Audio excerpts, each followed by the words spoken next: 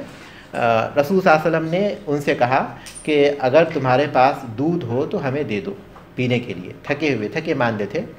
تو انہوں نے کہا کہ میں بکری کا مالک نہیں ہوں، یہ مالک کی بکریاں ہیں اور میں ان کی اجازت کے بغیر نہیں دے سکتا. رسول صلی اللہ علیہ وسلم نے کہا کہ ان میں کون سی ایسی بکری ہے جو دودھ نہیں دیتی، وہ ہمارے پاس لے کر آؤ. تو انہوں نے ایک چھوٹے سے بچے کو رسول صلی اللہ علیہ وسلم کے پاس لائے کیونکہ وہ دودھ نہیں دیتا. آپ صلی اللہ علیہ وسلم نے کچھ پڑھا اور اس کو ہاتھ لگایا تو اس کے بعد اتنا اس نے دودھ دیا کہ تینوں نے شکم سیر ہو کر پی لیا. تو یہ معجزہ تھا جو انہوں نے دیکھا. اس کے بعد وہ مسلمان ہوئے اور ہمیشہ اللہ کے رسول صلی اللہ علیہ وسلم کے ساتھ رہے. رسول صلی اللہ علیہ وسلم نے فرمایا کہ جو قرآن کو اس طرح پڑھنا چاہتا ہے جیسے وہ نازل ہوا ہے تو وہ 4 صحابہ سے قرآن سیکھے. عبداللہ ابن مسعود، سالم مولا ابو حذیفہ اور معاذ ابن جبل اور ابی ابن کعب. ان لوگوں سے آپ صلی اللہ علیہ وسلم نے قرآن سیکھنے کے لیے کہا تھا. رسول صلی اللہ علیہ وسلم کے ساتھ یہ ہمیشہ رہے، سارے غزوات میں یہ شریک رہے. دونوں ہجرتیں انہوں نے کی، یعنی حبشے کی ہجرت بھی انہوں نے کی اور مدینے کی ہجرت بھی انہوں نے کی. عمر ابن خطاب رضی اللہ تعالیٰ نے اپنی خلافت کے دور میں انہیں کوفے کا قاضی بنایا اور مالی امور کا انہیں ذمہ دار بنایا. سن 32 میں ان کا انتقال ہوا مدینے میں اور جنت البقیع میں یہ دفن ہوئے. اور عثمان بن عفان رضی اللہ تعالیٰ کی خلافت کا دور تھا، انہوں نے ان کی نماز پڑھائی. اور جس وقت ان کی وفات ہوئی تو تقریباً 60 سال سے کچھ زیادہ عمر تھی ان کی.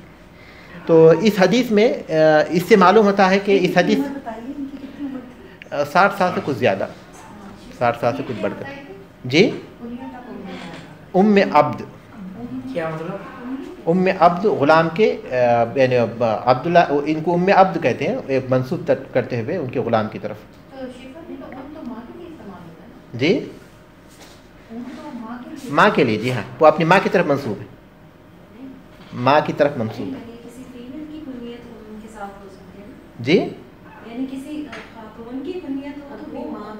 لوگوں کے پاس وہ اس نام سے مشہور ہوئے، لوگوں کے پاس، یعنی ان کی اپنی کنیت نہیں ہے، وہ لوگوں کے پاس اس نام سے وہ مشہور ہوئے تھے، ام عبد کے نام سے.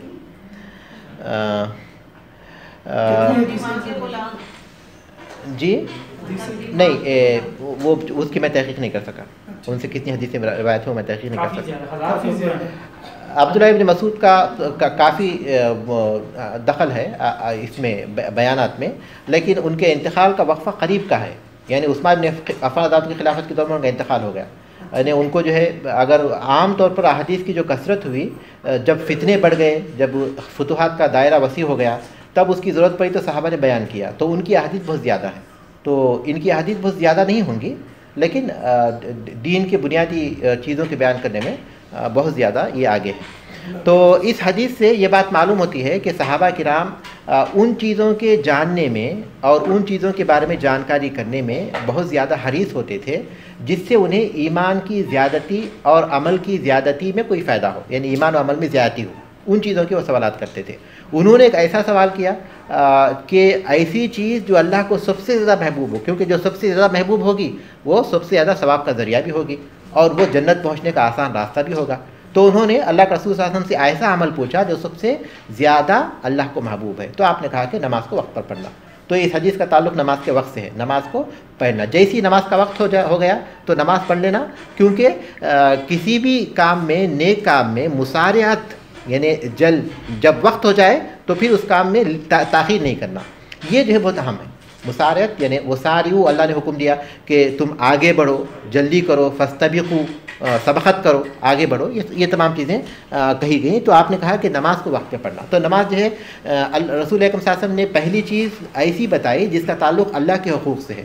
پھر انہوں نے کہا کہ اس کے بعد کون سا؟ تو آپ نے دوسری چیز وہ بتائی جس کا تعلق بندوں کے حقوق سے ہے، اور وہ ہے والدین کا. والدین ہے.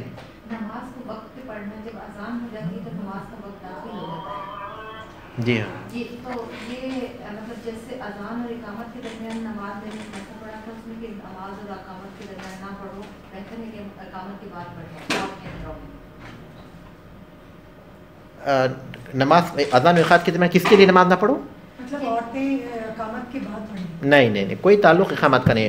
جماعت کا تعلق عورتوں سے، یعنی اس کی کوئی شرعی دلیل نہیں. پہلی بات تو کوئی شرعی دلیل نہیں ہے، کیونکہ ہمارے پاس ایسی کوئی چیز نہیں آتی کہ صحابیات جو ہے اپنے گھروں میں نماز پڑھتی تھی تو مسجد میں نماز جماعت کے ختم ہونے کے بعد پڑھتی. ایسی کوئی بات ثابت نہیں ہوتی سنت سے. اور دوسری بات یہ ہے کہ جماعت کا تعلق ان لوگوں سے ہے جن کے لیے جماعت ہے. اور وہ مرد ہیں. عورتیں جن کے لیے جماعت نہیں ہے ان کے اوپر ایسی کوئی پابندی نہیں ہو سکتی جن کا جماعت سے کوئی تعلق نہیں.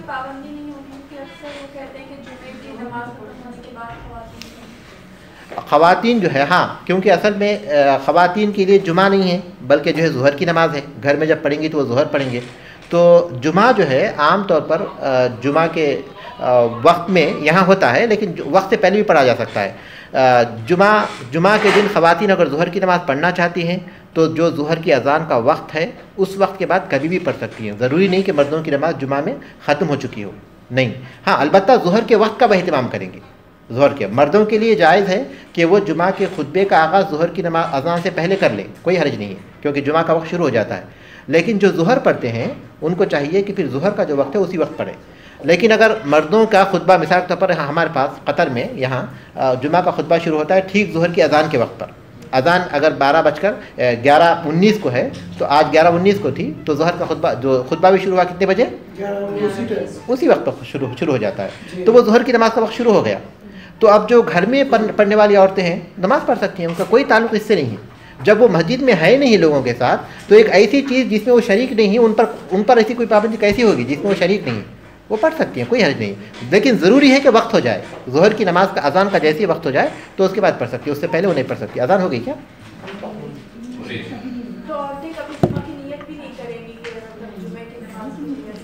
نہیں، اگر وہ مسجد میں آتی ہیں تو پھر جمعے کی نیت کریں گی، جمعہ پڑھیں گی. لیکن اگر گھر میں پڑھتی ہیں تو ظہر ہی پڑھیں گی. البتہ دعا جو ہے وہ جمعہ کے دن ایک گھڑی ایسی ہے جس میں دعائیں رد نہیں ہوتی، وہ عورتوں کو بھی حاصل رہے گی کیونکہ ان کو صرف جماعت سے استثناء کیا گیا. عورتوں کے لیے جمعہ کی نماز سے استثناء کیا گیا کیونکہ جمعہ کی نماز کا تعلق جماعت سے ہے. جب جماعت میں وہ شریک نہیں ہوں گی تو جمعہ بھی نہیں پڑھیں گے، تو اسی چیز سے ان کو استثناء ہے. باقی جمعہ کے دن جتنے بھی اعمال ہیں جیسے سورہ کہف پڑھنا ہے اور پھر جو ہے اس دن ایک وقت ایسا ہے جس میں جو بھی دعا کی جائے قبول ہوتی ہے اور کثرت سے دور پڑھنا ہے، وہ سارے عورتوں کے لیے بھی اسی طرح جیسے مردوں کے لیے. صرف نماز کا فرق ہے اور کوئی چیز نہیں ہے. نماز اگر ایک گھر میں عورتیں وہ پیچھے کٹھی جمع ہو جاتی ہے، ایک کو امام بنا لیتی ہیں جمعے کی نماز میں، جمعہ نہیں پڑھیں گی، ظہر پڑھیں گی. وہ جمع ہوں گی اور ظہر پڑھیں گے. وہ ہو سکتا ہے ظہر پڑھیں گی، وہ ہو سکتا ہے ایک اور امام بن جائے پیچھے اس کے. ہاں بالکل.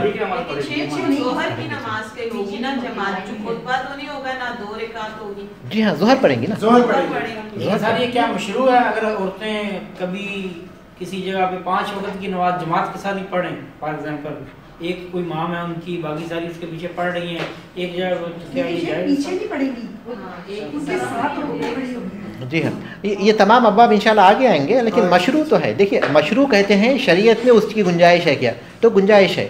لیکن ہم یہ کہیں گے کیا وہ مستحب ہے جس پر انہیں ثواب ملے گا یا پھر وہ جائز ہے؟ تو ہم زیادہ سے زیادہ اس کے لیے کہہ سکتے ہیں وہ یہ کہ جائز ہے، کوئی حرج نہیں ہے. اگر عورتیں کسی مقام پر 5 وقت کے لیے جمع ہوتی ہیں اور عورتیں جو ہے اپنے آپس میں نماز جمع ہو کر پڑھتی ہیں جماعت کے ساتھ تو جائز ہے، کوئی حرج نہیں ہے. کوئی حرج نہیں. لیکن اس مشقت کی وہ پابند نہیں ہے. ہاں پابند نہیں ہے اس کے متعلق. تو آپ صلی اللہ علیہ وسلم نے دوسرا عمل بتایا جس کا تعلق بندوں کے حقوق سے ہے اور وہ والدین کے ساتھ حسن سلوک کرنا. حسن سلوک کس کہتے ہیں؟ کثرت الاحسان بکل نوع من انواع الاحسان. کثرت الاحسان، کثرت الاحسان، کثرت کے ساتھ اچھا سلوک کرنا. اچھے سلوک کی جتنے بھی اقسام ہیں ان اقسام میں سے اچھے سلوک کی جتنے بھی اقسام ہیں جیسے ان پر مال خرچ کرنا، ان کی خدمت کرنا، ان سے نرمی سے بات کرنا، ان کی باتوں کو جو ہے غور سے سننا وغیرہ وغیرہ جتنے بھی ہیں، جتنی بھی چیزیں ہیں ان کی آرام وغیرہ کا خیال رکھنا، وہ ساری چیزیں اس میں آ جائیں گی. اس کے بعد آپ نے تیسرا عمل بتایا وہ ہے اللہ کے راستے میں جہاد کرنا. اللہ تبارک تعالیٰ کے راستے میں جہاد کرنا ظاہر ہے کہ اسلام کی چوٹی ہے. اس کے ذریعے اللہ تبارک تعالیٰ کا دین قائم ہوتا ہے، اس کے ذریعے اللہ تبارک تعالیٰ کے دین کو غلبہ حاصل ہوتا ہے. جس آدمی نے جہاد کی تمنا نہیں کی، من مات ولم یغزو ولم یحدث به نفسه مات على شعبة من النفاق. جو اس حال میں مرا کہ اس نے جہاد نہیں کیا اور جہاد کی تمنا بھی نہیں کی تو وہ نفاق کے ایک حصے پر مرے گا. جہاد کے اپنے اصول ہیں، ضوابط ہیں. ایسا نہیں کہ ہر آدمی جو ہے جنگ کرنا چھوڑ دے، وہ نہیں ہے، بلکہ جہاد کے اپنے اصول و ضوابط ہیں. اس کی روشنی میں جو جہاد ہوتا ہے وہی جہاد کہلاتا ہے. لیکن وہ ایک ایسا عمل ہے کہ ایک مومن کے ذہن میں وہ عمل موجود ہونا چاہیے. جہاد کی کتنی قسمیں ہیں؟ جہاد کے عام طور پر 2 قسمیں ہیں. قلم کے ذریعے ایک جہاد الطلب ہے. جی قلم کے ذریعے بھی جہاد ہے. اب وہ الگ چیز ہے. جی ہاں، نہیں اب عمومی طور پر 2 بڑی قسمیں ہیں. ایک تو یہ کہ دفاع کے لیے جہاد کرنا جب مشرکین کی طرف سے حملہ ہو جائے. اور دوسرا یہ کہ دعوت کے لیے جہاد کرنا، اللہ تبارک تعالیٰ کے دین کو پھیلانے کے لیے۔ اس کے علاوہ جہاد کی اگر لغوی ہم تفسیر کرتے ہیں تو جہاد کے لغوی معنی اللہ تبارک تعالیٰ کے دین کے لیے کوشش کرنا، چاہے وہ زبان کے ذریعے کریں، چاہے وہ قلم کے ذریعے کریں، چاہے اپنی دوسری جد و جہد کے ذریعے کریں، جو بھی ہم کوشش وغیرہ کرتے ہیں ان سب کے ذریعے، وہ تمام جہاد میں آ جائیں گے، وہ تمام جہاد میں آ جائیں گے انشاءاللہ۔ جی یہاں رکیں گے ہم لوگ۔ ہاں آ جائے گا، بالکل آئے گا۔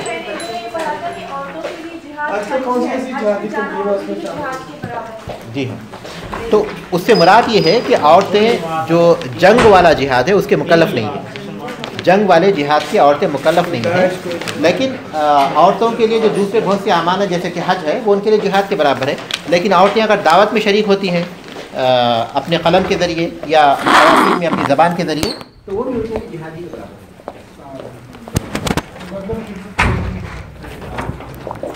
میں ایک بار پھر ترجمہ کر دیتا ہوں تاکہ جو فوائد ہم پڑھ رہے ہیں یہ واضح ہو جائے کہ وہ فوائد کس حدیث کے ہیں۔ عن ابی عمرو الشیبانی واسمہ سعد بن ایاس، ابو عمرو الشیبانی سے روایت ہے اور ان کا نام سعد بن ایاس ہے۔ قال کہتے ہیں حدثنی صاحب ھذا الدار، اس گھر والے نے مجھے بیان کیا، اس گھر کے مالک نے، اس گھر والے نے مجھے بیان کیا۔ واشار بیدہ الی دار عبداللہ ابن مسعود، اور اپنے ہاتھ سے انہوں نے عبداللہ ابن مسعود کے گھر کی طرف اشارہ کیا۔ قال کہا سألت رسول اللہ صلی اللہ علیہ وسلم، میں نے رسول اللہ صلی اللہ علیہ وسلم سے پوچھا ای الاعمال احب الی اللہ عز وجل، کون سا عمل اللہ تعالیٰ کو سب سے زیادہ محبوب ہے؟ قال، آپ صلی اللہ علیہ وسلم نے فرمایا الصلاۃ علی وقتہا، نماز وقت پر پڑھنا۔ قلت ثم ای، میں نے پوچھا پھر کون سا؟ قال بر الوالدین، والدین کے ساتھ حسن سلوک کرنا۔ قلت ثم ای، میں نے پوچھا پھر کون سا؟ قال الجہاد فی سبیل اللہ، اللہ کے راستے میں جہاد کرنا۔ قال، عبداللہ ابن مسعود رضی اللہ تعالیٰ فرماتے ہیں حدثنی بہن رسول اللہ صلی اللہ علیہ وسلم، یہ باتیں مجھے اللہ کے رسول صلی اللہ علیہ وسلم نے بیان کی۔ وَلَوِ اسْتَزَدْتُهُ، اور اگر میں زیادہ طلب کرتا لَزَادَنِي، تو مجھے زیادہ بتا دیتے۔ عبداللہ ابن مسعود رضی اللہ تعالیٰ کے بارے میں کچھ باتیں تو میں بتا چکا تھا، اور دو تین باتیں جو رہ گئی تھیں ان میں ایک یہ کہ ان کی کنیت ابو عبد الرحمن تھی، اور لقب کے بارے میں بتا چکا تھا کہ وہ ان کا لقب تھا ابن ام عبد۔ ام عبد ان کی والدہ تھیں، اور مورخین نے اس بات کا ذکر کیا ہے کہ وہ اپنے والد کے بجائے والدہ کی طرف عام طور پر اس لیے منسوب کیے جاتے تھے کہ ان کے والد نے اسلام کا زمانہ نہیں پایا تھا، جاہلیت کے زمانے ہی میں ان کا انتقال ہو گیا تھا، اور ان کی والدہ نے اسلام کا زمانہ پایا اور وہ مسلمان ہوئی، صحابیہ تھیں، تو اس لیے ان کو ان کی والدہ کی طرف منسوب کرتے ہوئے ابن ام عبد کہا جاتا تھا۔ اور ان سے جو حدیث مروی ہیں وہ 848 حدیثیں ہیں، 848 مکمل حدیثیں ہیں جو محدثین نے جمع کی ہیں ان کی۔ ان میں متفق علیہ یعنی صحیح بخاری صحیح مسلم میں 64 حدیثیں ہیں، 64، اور صحیح بخاری تنہا صحیح بخاری میں 21 ہیں، اور تنہا صحیح مسلم میں 35 ہیں، یعنی 848 مکمل 448، اور متفق علیہ 64 ہیں، بخاری میں 21 ہیں، اور صحیح مسلم میں 35 ہیں۔ ما یؤخذ من الحدیث، اس حدیث سے ماخوذ مسائل۔ ان احب الاعمال الی اللہ تعالی الصلاۃ فی وقتہا، تمام اعمال میں اللہ تعالیٰ کو سب سے محبوب نماز کو وقت پر پڑھنا ہے۔ ان احب الاعمال، پہلی بات یہ ہے کہ تمام اعمال میں اللہ تعالیٰ کو محبوب الصلاۃ فی وقتہا، نماز وقت پر پڑھنا ہے۔ ثم بر الوالدین، پھر والدین کے ساتھ بر حسن سلوک کرنا ہے۔ ثم الجہاد فی سبیل اللہ، پھر اللہ کے راستے میں جہاد کرنا ہے۔ ان احب الاعمال الی اللہ تعالی، کہ تمام اعمال میں اللہ تعالیٰ کو سب سے محبوب الصلاۃ فی وقتہا، نماز وقت پر پڑھنا ہے۔ ثم بر الوالدین، پھر والدین کے ساتھ حسن سلوک کرنا۔ ثم الجہاد فی سبیل اللہ، پھر اللہ کے راستے میں جہاد کرنا۔ وذالک بعد وجود اصل الایمان، اور یہ ایمان کے موجودگی کے ساتھ، ایمان کی موجودگی کے بعد، اصل ایمان کی موجودگی کے بعد۔ وذالک، اور یہ بعد وجود اصل الایمان، اصل ایمان کی موجودگی کے بعد، کیونکہ اعمال کا فائدہ اسی وقت ہوتا ہے جب کہ ایمان پایا جائے۔ فإن العبادۃ فروعہ، اس لیے کہ عبادات اس کی فرع ہیں، وہو اساسها، اور وہ اس کی اساس ہے۔ شیخ فرا کیا؟ فرع بولتے ہیں اس کی شاخیں، شاخیں ہیں. کیا بولیں؟ فإن العبادات فروعه، اس لیے کہ عبادتیں اس کی فرع ہیں، اس کی شاخیں ہیں. وهو اساسها، اور وہ یعنی ایمان اس کی اساس ہے، ایمان کی شاخیں. جی ہاں. وهو اساسها، اور ایمان اساس ہے. ایمان اساس ہے. اساس معنی بنیاد. یہ اس کو نسب نہیں دے گا عبادات کو؟ یہ عبادات جو ہے جمع مؤنث سالم کے حکم میں ہے، اس لیے اس کا نسب کسرے کے ساتھ ہوتا ہے.